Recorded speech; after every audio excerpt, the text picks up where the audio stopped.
পাৰে আপোনালোকে বিভিন্ন সময়ত দিহা পৰামৰ্শ দি বিদ্যালয়খন যাতে ভালকৈ চলাই নিব পাৰোঁ তাৰে আশা ৰাখি আজিৰ এই পবিত্ৰখনত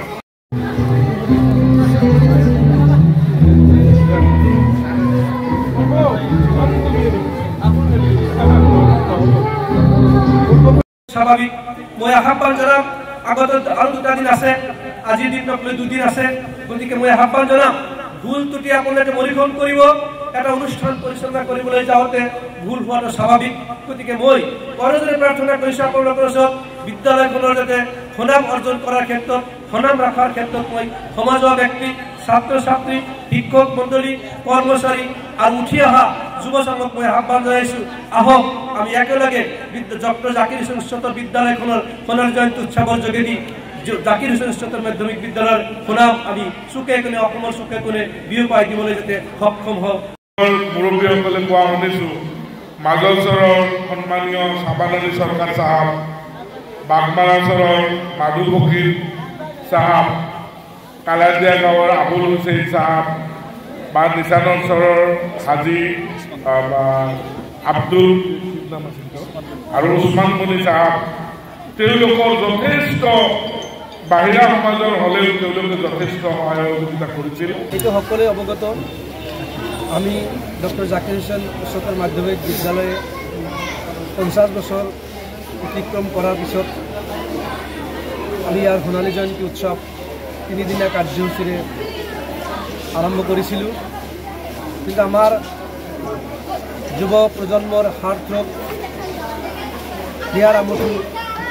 জুবিন গাৰ্গৰ অকাল মৃত্যুৱে আমি সকলোখিনি আমাক স্তব্ধ কৰিছে আৰু আমাৰ এদিনৰ কাৰ্যসূচী আমি বাতিল কৰিছিলোঁ ইতিমধ্যে আপোনালোকৰ সংবাদ মাধ্যমৰ জৰিয়তে মই সেইটো ঘোষণা কৰিছিলোঁ তাৰ কাৰণে কিছু অসুবিধা হৈছিলে নোহোৱা নহয় এদিনৰ কাৰ্যসূচী আমি এডজাষ্ট কৰিবৰ কাৰণে অলপ সময় লাগিছে তথাপিও মই যিখিনি মানুহক মাতিছিলোঁ যিখিনি মানুহক আমি আমন্ত্ৰণ জনাইছিলোঁ সমাজৰ মানুহখিনিক যিখিনি আমন্ত্ৰণ জনাইছিলোঁ প্ৰাক্তন ছাত্ৰসকলক যিখিনি আমন্ত্ৰণ জনাইছিলোঁ প্ৰত্যেকৰে স্বতঃস্ফূৰ্ত সহযোগিতাৰ কাৰণে মই আজি উৎফুল্লিত যে আমাৰ সোণালী জয়ন্তীখন আমি যদি ভাবিছিলোঁ যে আমি 50 বছৰীয়া অনুষ্ঠানটো জাকজমকতাৰে পালন কৰিম মই দেখিছোঁ ল'ৰা ছোৱালী বৃদ্ধ বনিতা সমাজৰ প্ৰত্যেকজন ব্যক্তি প্ৰাক্তন ছাত্ৰ প্ৰাক্তন সমাজ পৰিচালক তেওঁলোকে আহি আমাক যিখিনি সাহস আৰু শুভেচ্ছা জ্ঞাপন কৰিছে তাৰ কাৰণে মই বিদ্যালয়ৰ অধ্যক্ষ হিচাপে আপোনালোকক ধন্যবাদ জ্ঞাপন কৰিছোঁ আৰু আপোনালোকৰ এই চেনেলৰ যোগেদি আপোনালোকৰ সংবাদ মাধ্যমৰ যোগেদি মই আকৌ আহ্বান জনাইছোঁ যে যদি আমাৰ কিবা ভুলটো থাকে সেইখিনি আপোনালোকে মনিৰীক্ষণ কৰি আমাৰ লগত আহি সহযোগ কৰক আমাৰ বিদ্যালয়খনৰ নাম উজ্বলাওক আৰু আজিৰ প্ৰথম কাৰ্যসূচী আমি 50 গৰাকী ব্যক্তিক আমি আহ্বান জনাইছিলোঁ পতাকা উত্তোলন কৰিবৰ কাৰণে আজি এক বিষাদপূৰ্ণ অনুষ্ঠানৰ জৰিয়তে 50জন ব্যক্তিয়ে একেলগে আমি পতাকা উত্তোলন কৰি আমি যিখিনি উদ্ভোগ অনুভৱ কৰিছোঁ সঁচাকৈ ই চিৰস্মৰণীয় হৈ থাকিব আৰু আগত দিনত এই বিদ্যালয়খনৰ নাম নিশ্চয় জিলিকি থাকিব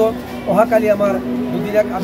অহাকালি আমাৰ মুকলি সভা অনুষ্ঠিত হ'ব আমাৰ আজি প্ৰাক্তন ছাত্ৰসকলৰ প্ৰাক্তন ছাত্ৰ সন্মিলন তথা সতীৰ্থ সন্মিলন আমি 12টা বজাত আৰম্ভ কৰিম ইতিমধ্যে আমাৰ গুৱাহাটী ইউনিভাৰ্চিটিৰ ৰেজিষ্ট্ৰাৰ মহোদয় আৰু বাক্সাৰ IS মহোদয় আহি আছে তেওঁলোকে কথা দিছে তেওঁলোকে আহি আছে আমাৰ সভাত তেওঁলোকে যোগদান কৰিব গতিকে মই সদৌতি ৰাইজক আহ্বান জনাইছোঁ আহক আমি আকৌ এবাৰ আমাৰ বিদ্যালয়খনত মনত পেলাওঁ আৰু আমাৰ সোণালী জয়ন্তীখন সফল সামৰণি পেলাবলৈ